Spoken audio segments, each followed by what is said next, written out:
Видела в Гонолулу бездомных людей. Они особенные по сравнению, допустим, с русскими бомжами. Живут в парке на берегу океана.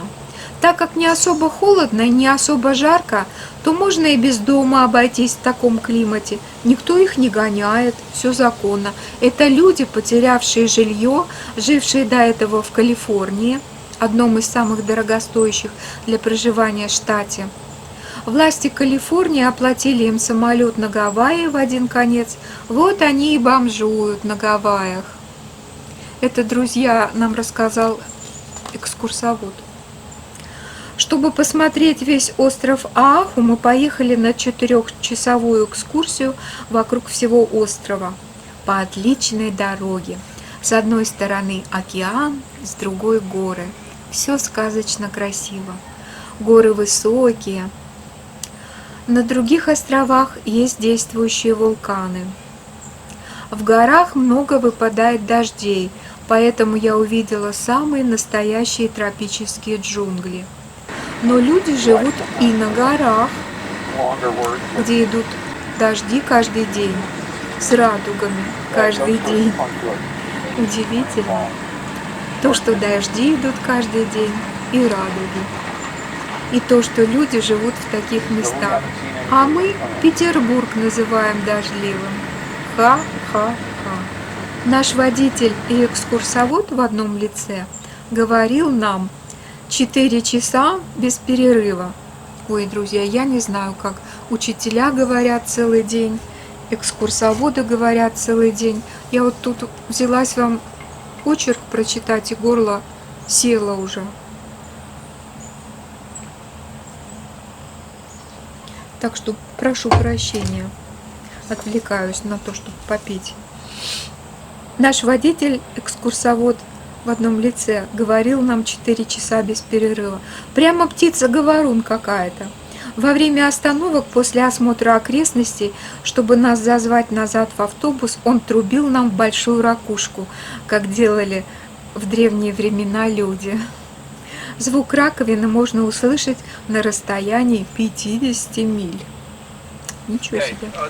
А в другой раз мы поехали посмотреть огромный ботанический сад тропических растений. Ощущение было, что ты в диких джунглях, где просто один очень умный ботаник, в кавычках, рассказывал нам про растения. Там ощущение не просто диких джунглей, а первозданных джунглей.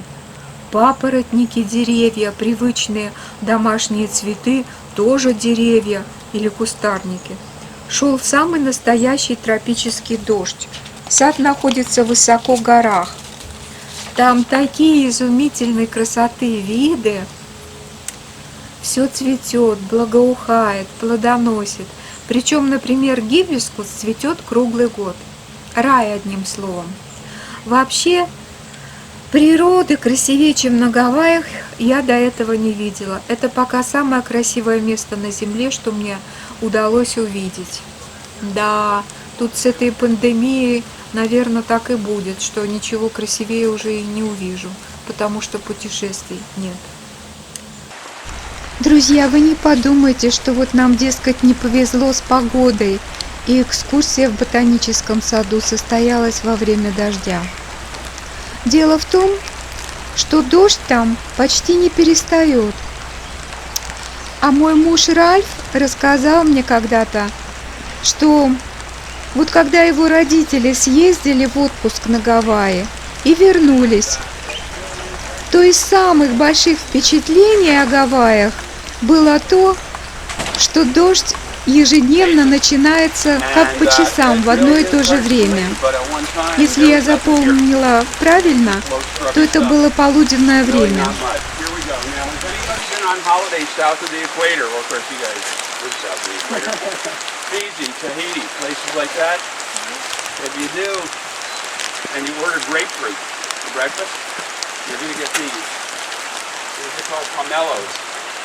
Is the type of grapefruit that's sort of green and kind of tart. It's kind of nice.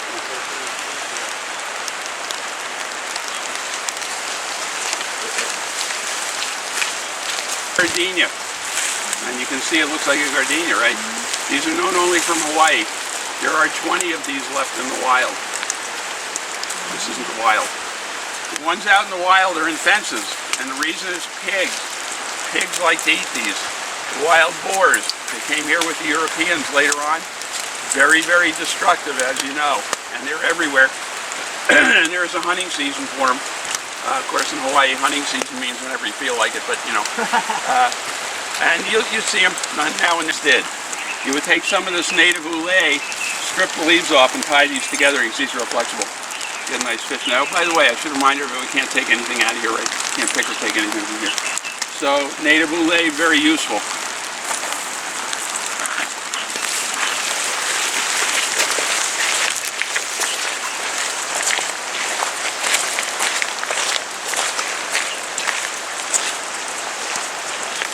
The berries go from green to yellow to orange to red. These berries are poisonous. They're referred to as a cold-blooded poison. The Hawaiians would mash them up, drop them in the water, and stun the fish, and make them easier to catch.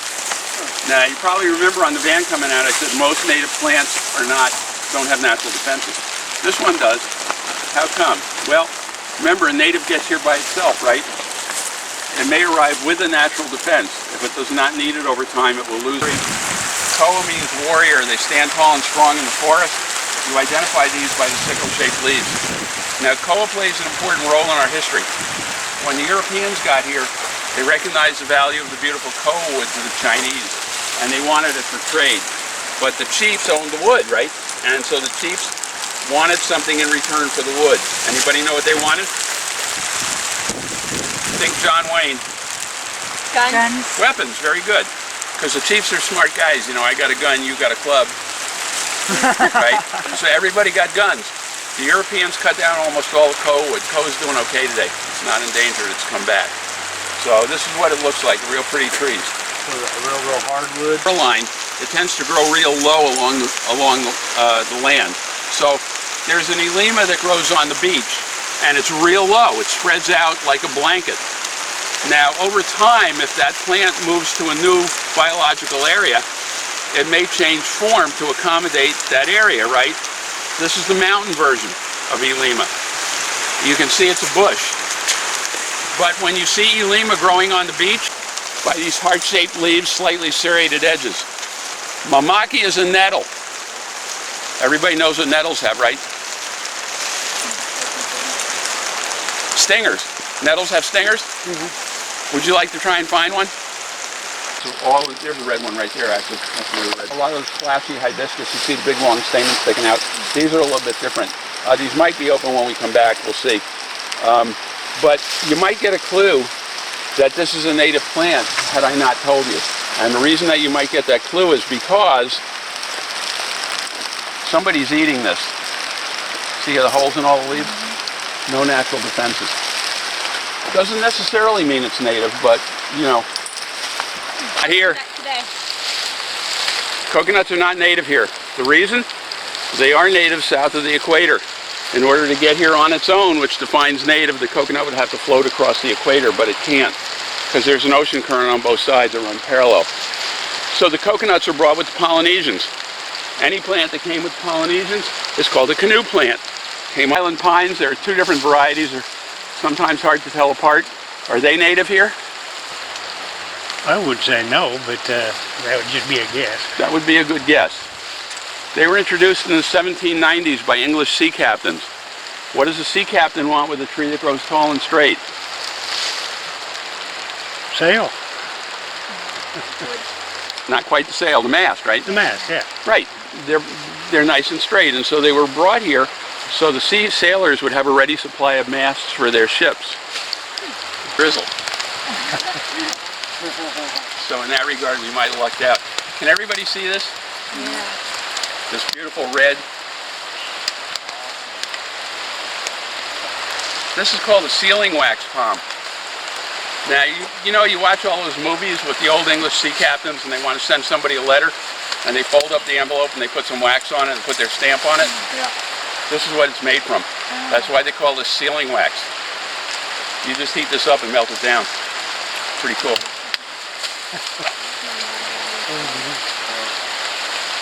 Stems are called shrimp plants, and This is actually a flower right here. This is called a bract. A lot of people come here and they say, where's all the flowers? What you're actually seeing are bracts. Bract is where the flower or the seeds reside. And these are introduced from India, that area. Now, I had an interesting experience one time. One of the things tour guides hates, and I'm going to trust you folks with this, is it's the worst thing when you say this is called something and one of your guests says, no, it's not. Well, I had a gentleman from India come along one day, and we were talking about this, and I said, this is called a shrimp plant. And he said, no, it's not. So I kind of took a deep breath and said, okay, what do you call it? And he said, we call them prawn plants. Anyway. Begonia.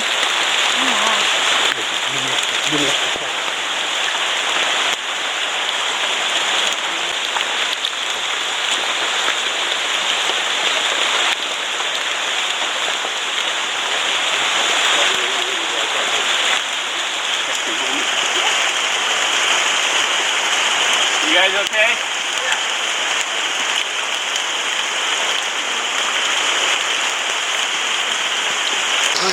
Here's your bamboo. Yeah. Oh, that's bamboo.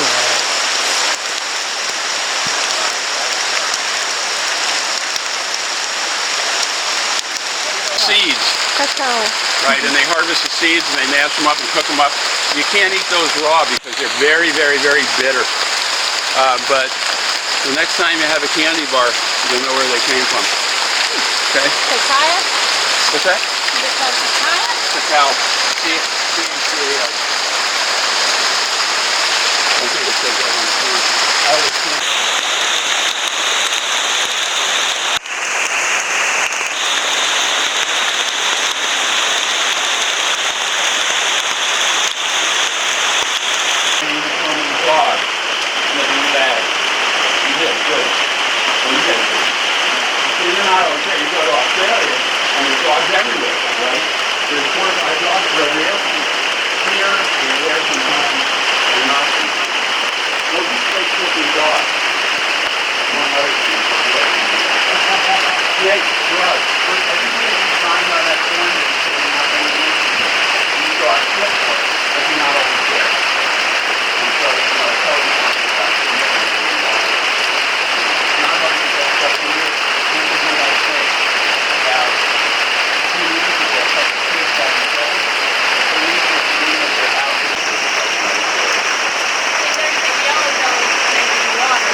By the Polynesians.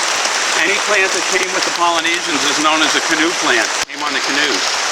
Now they use the leaves to make sails for the canoes, very sturdy. And you see these today, the floor mats and all that kind of stuff. This is a female hollow tree. The reason I know is because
just take a picture of me being clumsy? Yes, we will make comedy. You have to cut the clumsy out. Here, everybody come on up. The water running down there. See you guys?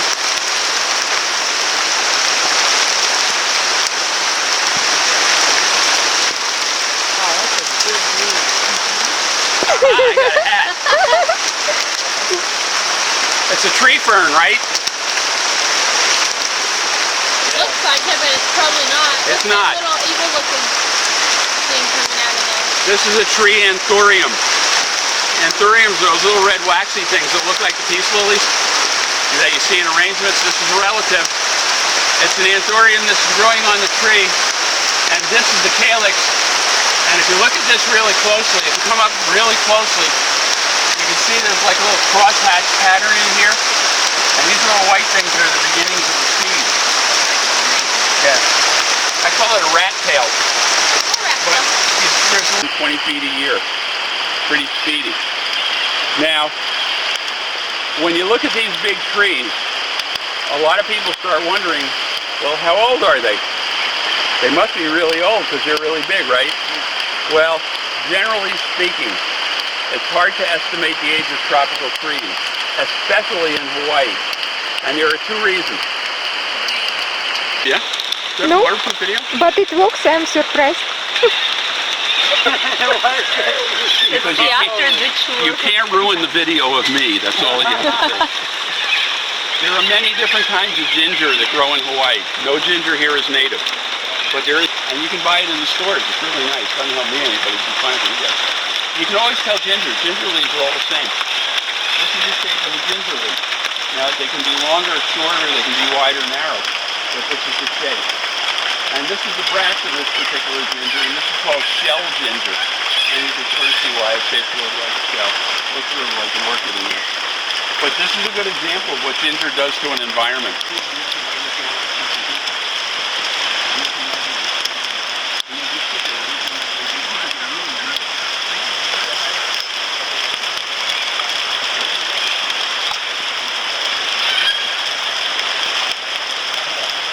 Anyway, don't worry about that stuff.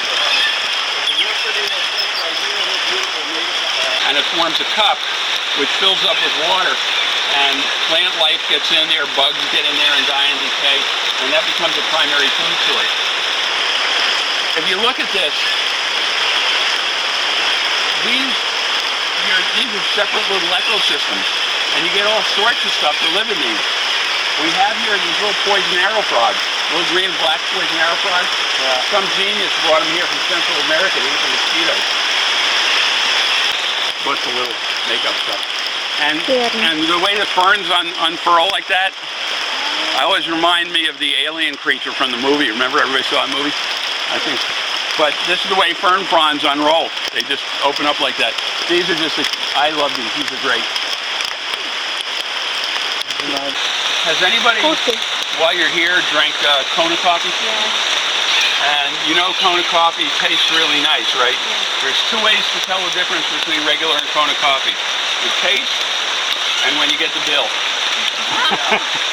Now, what's really interesting, this is a regular old Guatemalan coffee tree. But you can make two different kinds of coffee from it.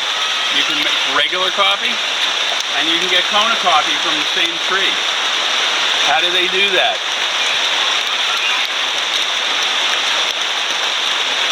If you look really carefully at the bottom of the trunk, there's a little switch. Goes up as Kona, down as regular. Ginger. Yeah, that white flower here? Yeah. And the bract. I apologize to people who I've been on tour with before because I had mistakenly called it Silver Queen ginger, but it's called Jungle Queen. I got it right now. So, this is the only one I ever made a mistake on. Oh, is that growing off there? Look at that.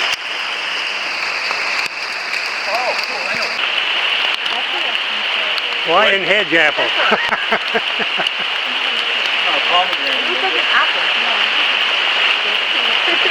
It looks like a bell pepper. I'm stalling because for a moment I've lost it. Been there, done that. Papaya. Oh, a papaya. But that's not why this is my favorite tree. You have to be real careful with these.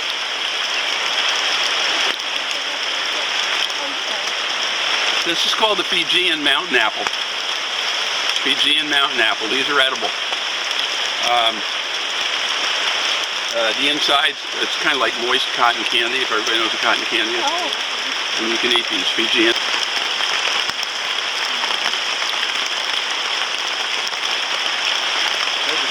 These are from Southeast Asia. This is a red jade vine. And now these are called ki, K-I. You all refer to them as T, but there's no letter T in the Hawaiian alphabet, so they're properly called ki. And it's a canoe plant, and the reason they were brought here was food storage and food preparation. But these leaves are very versatile. You can make a roof for your hut, you can make a raincoat, you can boil these and eat them if you need to. Я носила веночек Лею из цветов на шее в этом отпуске. Цветочки-то живые, и когда была пора уезжать домой, я не смогла просто взять и выбросить такую красоту в мусорное ведро. Оставила висеть на крючке в номере. Пусть, думаю, кто-нибудь другой выбросит. У меня рука не поднялась. А местные жители прикалывают цветы еще в волосы, причем, как у нас, кольца обручальные. На Гавайях имеет значение, с какой стороны приколот цветок. У женатых и неженатых. Мужчины прикрепляют цветки к ушам. Ну, если к волосам невозможно. В самолете у меня было местечко у окна. Я могла видеть и огни ночного Гонолулу, и океан. Помню, думала в тот момент про всех гавайцев, что какие они счастливые, живут среди такой красоты, видят все это каждый день, запросто. А нам надо лететь 8 часов туда, 8 часов обратно, пережить 8-часовую разницу во времени. Это кошмарно на самом деле. Потратить кучу денег, чтобы недельку покупаться, позагорать и одним глазком взглянуть на эти места. В течение перелета на главную землю, как гавайцы называют материковую часть США, без конца кормят, поят, развлекают в течение 8 часов. А самое удивительное про перелет – это то, что мне довелось летать в моей жизни рейсом номер 1. Это рейс Хьюстон-Гонолулу и обратный рейс номер 2. Вы когда-нибудь слышали такое? Закончились наши гавайские каникулы. Алоха, самое красивое место на земле. До свидания. Пусть дорого, пусть далеко. Я бы с удовольствием сказала бы тебе когда-нибудь снова алоха. И это бы значило здравствуй. США, Гавайи, Луизиана, 2010 год. Вот такой очерк, друзья. Пишите, какие мысли у вас родились, пока слушали мой очерк. Пора прощаться. Я желаю вам всего самого доброго. До новой встречи. До свидания.